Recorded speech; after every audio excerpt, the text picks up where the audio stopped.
Hi everyone, and welcome to video number 23 on Elizabethan England. Now if you remember the previous video, we were looking at the causes of why poverty became such a problem in Elizabeth's reign.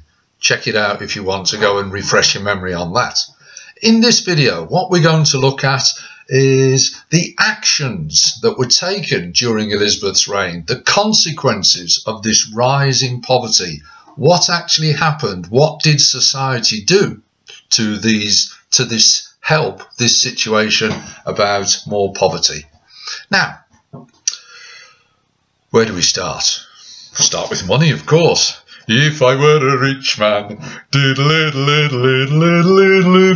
well, if you were rich, poverty is not a problem. But let's go and have a quick look at this. We've seen it many, many times before. Yes, towards the top of society, the powerful people were rich, they were okay. But it's these people down the bottom, they were suffering during the reign of Elizabeth. What was going to happen to these? That's what we're looking at in this video. Now, we don't need the crown because it's not about the rich, it's all about the poor. Now, what were the attitudes of society? How did the rich people look at the poor? What did they decide to do? Well, here's some key words for you to think about. Fear, suspicion, panic, dislike, punishment. These are some of the things that we'll look at in this video because it was a mixed picture and society in some ways did punish the poor. Society in other ways did help the poor, and we're going to have a look at both sides of the situation in this video.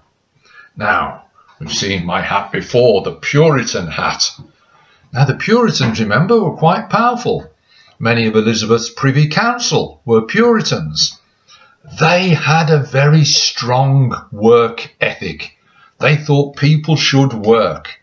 They regarded idleness as a sin, the work of the devil. Therefore, they think that that should be punished. So there is already some idea there that the poor need punishment in Elizabethan society. There's also the idea, of course, that everybody should know their place. There was not much movement at all. If you were poor, you stayed down the bottom.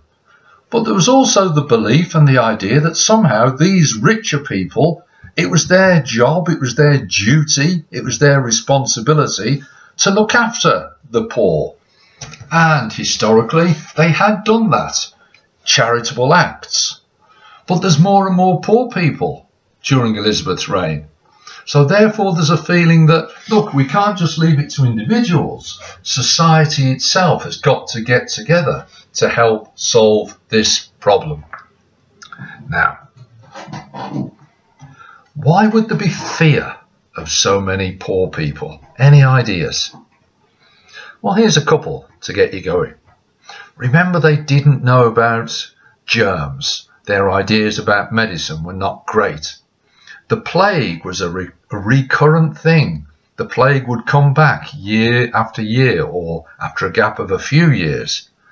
Now, it was easy to blame the reappearance of the plague on beggars, people moving into their town or city, and they said they brought the plague with them. That increased the fear. Also, rebellion. They looked at these people, these beggars, these vagabonds, to use their word, and they said, look, what about if Elizabeth's enemies use these beggars, get them together, they could help a rebellion against Elizabeth, against us. So there was fear of a rebellion. Now, of course, these beggars or vagabonds were poor. Some of them turned to crime to try and get some money. Well, if they are bringing crime to an area, people won't like it. So there was a feeling against them. Remember, of course, Henry VIII. What had he done to the monasteries? Can you remember? Bonus points. Well done if you said he'd dissolved or closed down a lot of the monasteries. Now, the monasteries had been used to help the poor. and the homeless. But now they're not there. So people maybe turn to crime to get their money, which increases the fear, which is increasing the suspicion and the anger. So it's all linked together. So that's the issue. What did Elizabeth and her society, what did they do about the poor? Well, the first thing you've got to think about is they divided it into two halves, the way I've divided the screen there. On the one side, they had what they called the deserving poor. They deserved help. On the other side, they had what they called the undeserving poor. They didn't deserve help, they deserved punishment. So we've got help and punishment, deserving, undeserving. Now let's have a look at the deserving poor first. Well, some of these people couldn't help themselves. For example, the old, orphans, sick, disabled, people who could not work. Elizabeth's society said, we need to help them. Or people who have lost their jobs but were willing to work. They just couldn't find a job. Elizabeth's society said, yes, they deserve our help, the deserving poor. On the other side, the undeserving poor, beggars, criminals, vagabonds, migrant workers, people travelling, people who refuse to work. They are saying, no, you are undeserving. You don't deserve our help. We will punish you. So there's the two situations. And books and pamphlets were produced at the time. Some of them exaggerated the scale. A man called Harman, he wrote a book about vagabonds and he gave different examples. The counterfeit crank, the clapperdudgeon, the doxy, men and women who are basically con men and con women. They're refusing to work and they're using all sorts of crazy things to try and get your money. And people read this and they acted upon it and they said, look at these undeserving poor. They should be punished. Now, we're going to look at three laws that were introduced by Elizabeth. And we'll see on one side, yes, help was offered, but on the other side, punishment was also put in place. First one, 1563, the Poor Law. Here's the help for the deserving poor. The local magistrates say, look, they were given the job. You've got to raise money locally, almost like taxes or rates from local people. But the individual could decide how much money to pay. And they're saying, right, if you don't pay something, you could be fined or you could be put in prison. So they are trying to raise money locally to help the deserving poor. And if the officials, if the magistrates didn't do this, if they shirked their responsibility, they were given a fine of £20. So there is help there. Money is being made available for the deserving poor in 1563. At the same time, in the same law, the undeserving poor, they are going to be punished. What were the punishments? Whipped through the streets, tied and walked through the streets and whipped, publicly whipped. Ow! And not very pleasant. Okay? So we see punishment for the undeserving poor. Don't come to our town, we will whip you. Go somewhere else, we don't want you. You are trouble. You bring crime. You bring the plague. We don't want you. Can you see how they're thinking? So that was the first one, 1563. Remember the balance. Deserving poor, undeserving poor. Help, punishment. 1572, the Vagabond Act. Now then, 1572, help for the deserving poor. They introduced a national poor rate. Remember 1563? People would say, oh yeah, here's some money for the poor, but they could decide how much. 1572, Elizabeth's government is saying, you've got to give this much.